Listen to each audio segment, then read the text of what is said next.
Assalamualaikum warahmatullahi wabarakatuh. Selamat pagi anak-anak. Apa kabarnya hari ini? Sehat, optimis luar biasa. Iya, luar biasa pada hari ini. Nah, sebelum kita memasuki pembelajaran kita pada hari ini, Ibu minta ketua kelas untuk memimpin doa. Disilakan.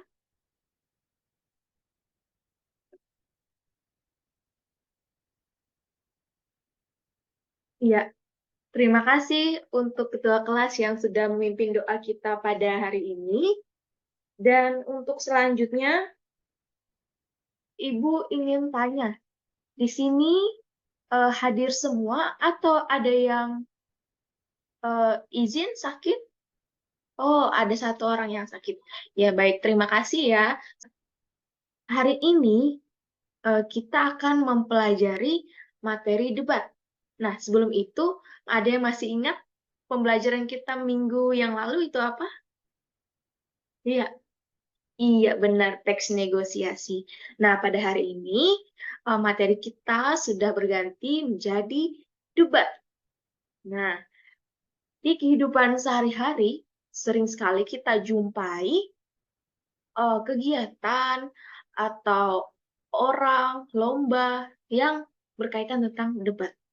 Nah, di sini ada yang cita-cita ingin jadi pengacara atau ingin jadi anggota DPR? Ada, iya pasti banyak kan yang mau jadi pejabat, anggota DPR, pengacara. Nah, untuk menjadi seorang pengacara, anggota DPR, dan pejabat, dan lain-lain, itu membutuhkan kemampuan berbicara atau biasa yang disebut public speaking. Nah, pada hari ini, kita akan membahas materi yang sangat menarik dan sangat luar biasa, yaitu tentang debat. Kita bisa mempelajari bagaimana caranya berdebat, dengan menggunakan bahasa-bahasa yang tentunya uh, baik dan benar. Iya. Nah, ini yang pertama ada kompetensi dasar yang akan kita uh, capai. Yang pertama yang 3.12 itu menghubungkan permasalahan atau isu, sudut pandang dan argumen beberapa pihak dan simpulan dari debat untuk menemukan esensi dari debat. Nah, indikator pencapaian kompetensi atau indikator yang akan kita capai pada KD 3.12 ini, yang pertama, mengidentifikasi permasalahan, isu, sudut pandang, argumen, pameran, sikap, pemilihan topik, dan simpulan dari simulasi debat yang menimbulkan pro dan kontra. Nah, 3.12.2-nya menelaah permasalahan atau isu, sudut pandang dan argumen beberapa pihak, dan simpulan dari debat untuk menemukan esensi dari debat. Nah, untuk KD yang 4.12 itu mengonstruksi permasalahan atau isu, sudut pandang dan argumen beberapa pihak. Nah, dan simpulan debat secara lisan untuk menunjukkan esensi dari debat. Nah, indikator pencapaian kompetensi yang akan kita capai di KD 4.12 ini, yang pertama, 4.12.1, melaksanakan debat berdasarkan permasalahan atau isu, sudut pandang dan argumen beberapa pihak, dan simpulan dari debat secara lisan untuk menunjukkan esensi dari debat. 4.12.2-nya menyimpulkan permasalahan atau isu dalam pelaksanaan debat. Ya, itu tadi kompetensi dasar dan indikator pencapaian kompetensi. Nah, untuk tujuan pembelajarannya sendiri, yang pertama, di pertemuan pertama hari ini, peserta didik mampu mengidentifikasi permasalahan, sudut pandang, argumen, pameran, sikap, pemilihan topik, dan simpulan dari simulasi debat yang menimbulkan pro dan kontra dengan benar. Nah, yang kedua, itu peserta didik mampu menelaah permasalahan atau isu, sudut pandang, dan argumen beberapa pihak, dan simpulan dari debat untuk menemukan esensi dari debat dengan benar. Nah, untuk yang di bawah ini, untuk pertemuan kedua nanti, ini peserta didik mampu melaksanakan debat berdasarkan permasalahan isu, sudut pandang, dan argumen beberapa pihak, dan simpulan dari debat secara lisan untuk menunjukkan esensi debat dengan benar. Dan yang kedua, peserta didik menyimpulkan permasalahan isu dalam pelaksanaan debat. Nah, ini untuk pertemuan kedua itu kita lakukan di pertemuan selanjutnya nanti. Jadi hari ini tujuan pembelajaran akan kita capai di pertemuan pertama. Ya, untuk selanjutnya, Ibu mau tanya. Di sini ada yang tahu debat. Nah, untuk selanjutnya, Ibu minta kalian berbagi dalam kelompok ya. Ini eh, Ibu minta dalam satu kelompok itu ada 3 orang. Paham? Ya, silakan. Nah, sudah? Sudah. Ya, baik. Terima kasih. Simpan dulu nama-nama kelompoknya. Nanti akan Ibu minta ya. Nah, untuk selanjutnya, kita akan menyimak tentang materi debat hari ini ya.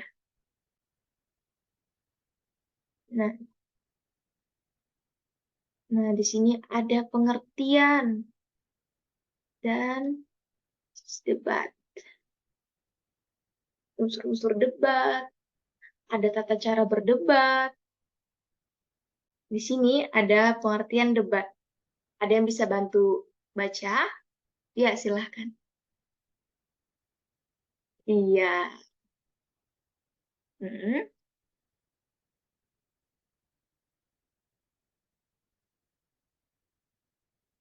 Iya.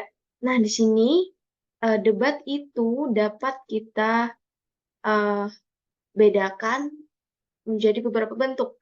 Yang pertama, jenis debatnya itu ada debat parlementer, debat formal, dan debat kompetitif.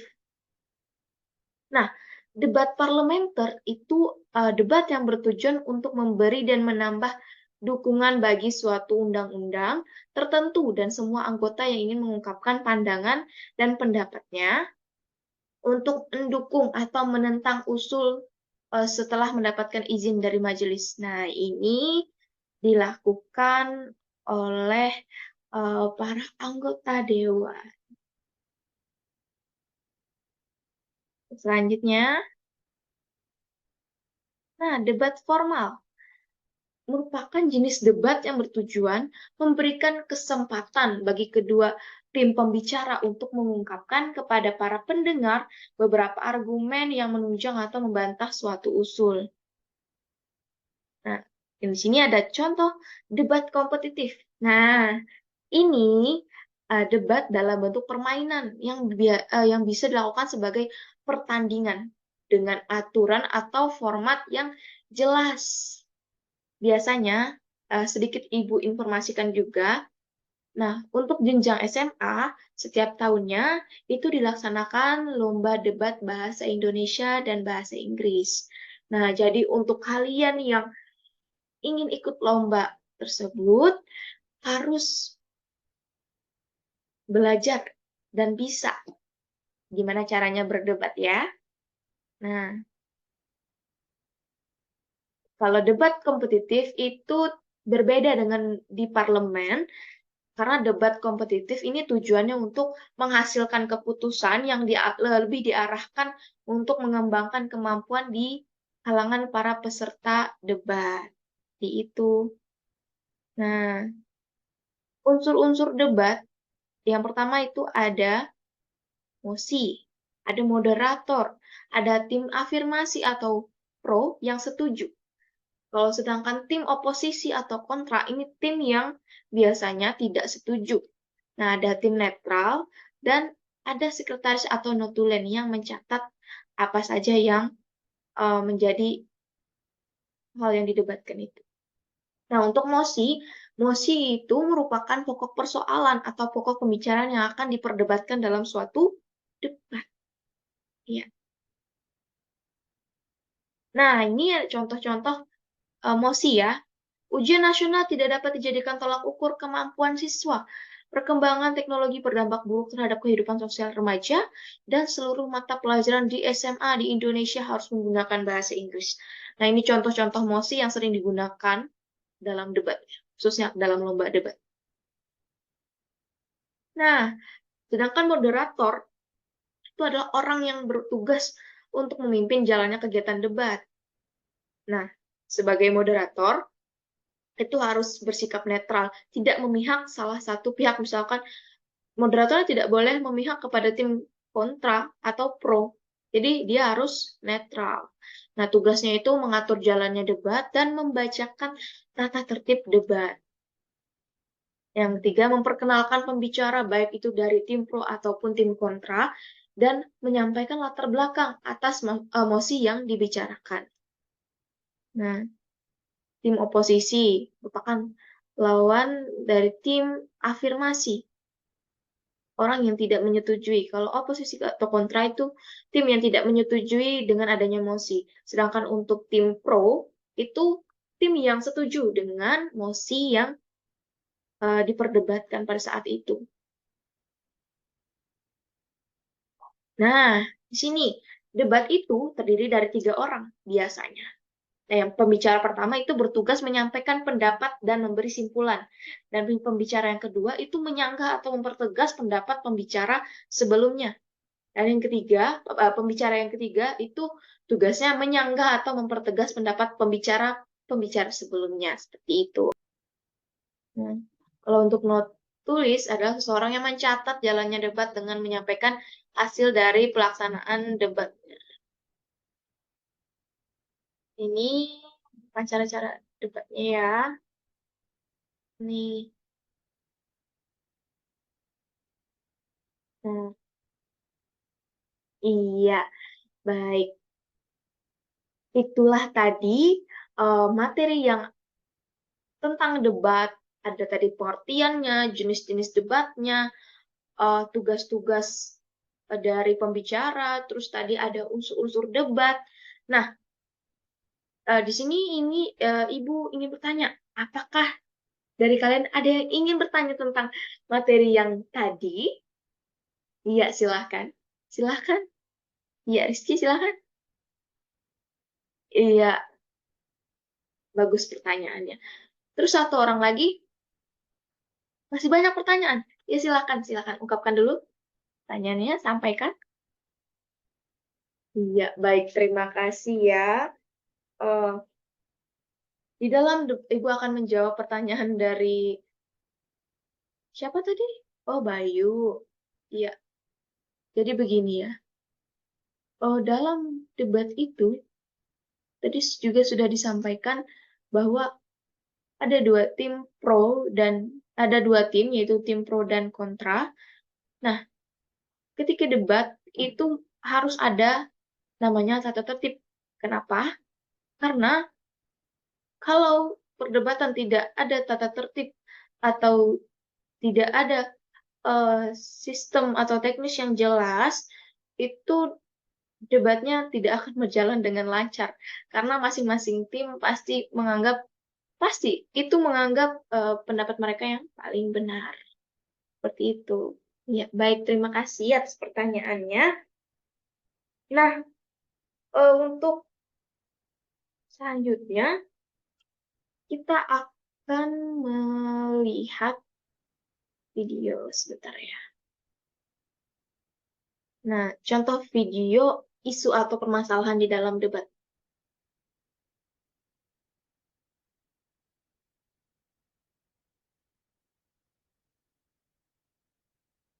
Nah, video ini akan Ibu kirimkan di grup WA nanti ya.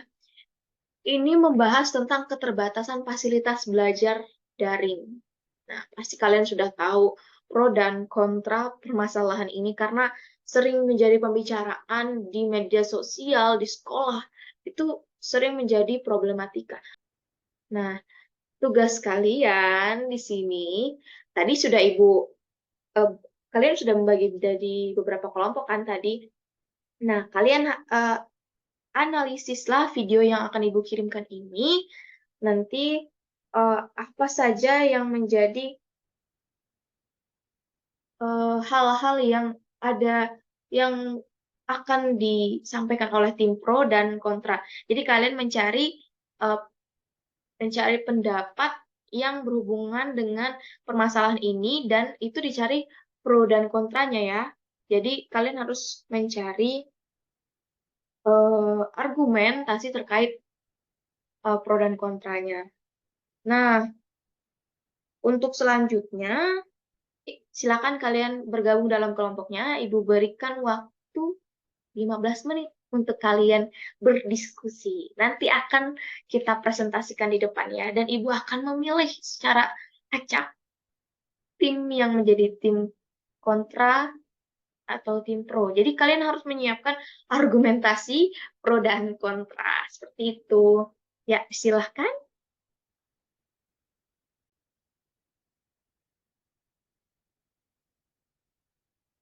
Iya, sudah. Ya, untuk selanjutnya kita eh,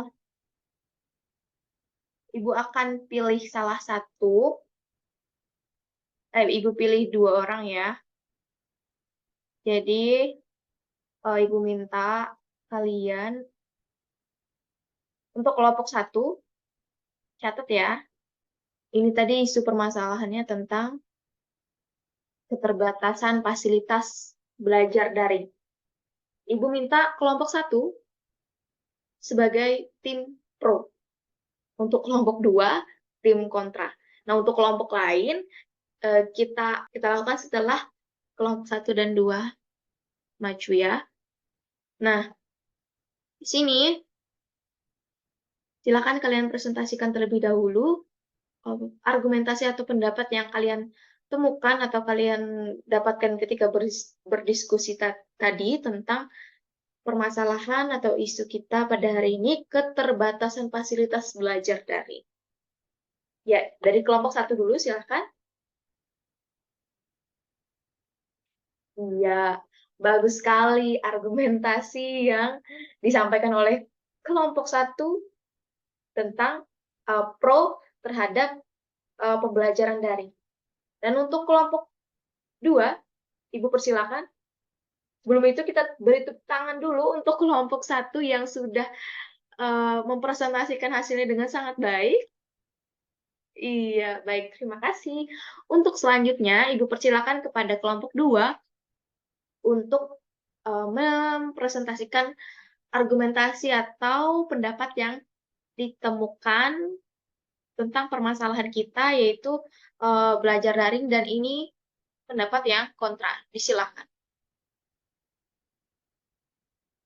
Iya, baik. Terima kasih untuk kelompok dua yang juga menyampaikan argumentasi yang sama-sama kuat ya untuk permasalahan belajar daring. Ya, kita beri aplaus dulu untuk kelompok dua. Iya, baik. Terima kasih. Nah, eh, anak-anak, tadi kita sudah mendengarkan atau menyimak presentasi dari kelompok satu dan dua terkait pro dan kontra belajar daring. Nah, di sini ada yang ingin menyampaikan tanggapan. Ya, disilahkan untuk Rina. Ya, baik. Terima kasih respon dan tanggapannya. Ibu sedikit mengulas lagi ya. Nah, tanggapan dari Rina itu luar biasa ya. Nah, karena di sini situasinya itu sedang pandemi, nah seperti yang dijelaskan oleh kelompok tim pro, itu eh, pembelajaran daring sangat sangat-sangat diperlukan karena untuk memutus rantai penyebaran COVID-19. Dan tim kontra juga menyampaikan pendapatnya bahwa pada saat pembelajaran daring, itu banyak teman-teman yang tidak mempunyai kuota, tidak mempunyai HP, akan kesusahan dalam pembelajaran daring. Nah, luar biasa sekali pendapat-pendapat dari teman-teman kalian. Jadi, Ibu sangat-sangat mengapresiasi kalian sudah mau mempresentasikan, mau mengungkapkan pendapatnya masing-masing. Nah, terakhir ya, sebelum Ibu menutup pembelajaran kita pada hari ini, itulah tadi eh, materi yang kita bahas pada hari ini. Dan untuk selanjutnya, ada yang bisa menyimpulkan pembelajaran kita hari ini? Silahkan. Iya, bagus sekali. Nah, Ibu akan menambahkan juga kesimpulan pembelajaran kita pada hari ini. Yang pertama, kita sudah mempelajari tentang pengertian debat. Apa sih debat itu? Terus tadi sudah juga kita eh, bahas bersama jenis-jenis debat. Ada jenis debat parlementer, terus ada debat kompetitif, ada debat formal. Nah, unsur-unsur debat ada mosi, ada moderator, ada tim kontra, ada tim pro, ada apa lagi? Ada not apa sekretaris yang mencatat. Terus ada apa lagi? Iya, bagus. Nah, untuk pertemuan selanjutnya atau tindak lanjut kegiatan pembelajaran kita pada hari ini, untuk kelompok yang belum mempresentasikan atau maju ke depan, pada pertemuan selanjutnya, pertemuan kedua nanti, itu kita sudah merujuk ke pelaksanaan debat itu seperti apa dan menyimpulkan permasalahan atau isu dalam pelaksanaan debat. Nah, seperti itu untuk tindak lanjut kita pada pertemuan yang akan datang. Nah, sebelum kita mengakhiri pembelajaran kita pada hari ini, Ibu minta uh, ketua kelas kembali memimpin doa kita pada hari ini sebelum kita mengakhiri pembelajaran. Silahkan. Ya, baik. Terima kasih. Sekali lagi kita tepuk tangan untuk diri kita yang pada hari ini sudah antusias dalam pembelajaran bahasa Indonesia. Iya.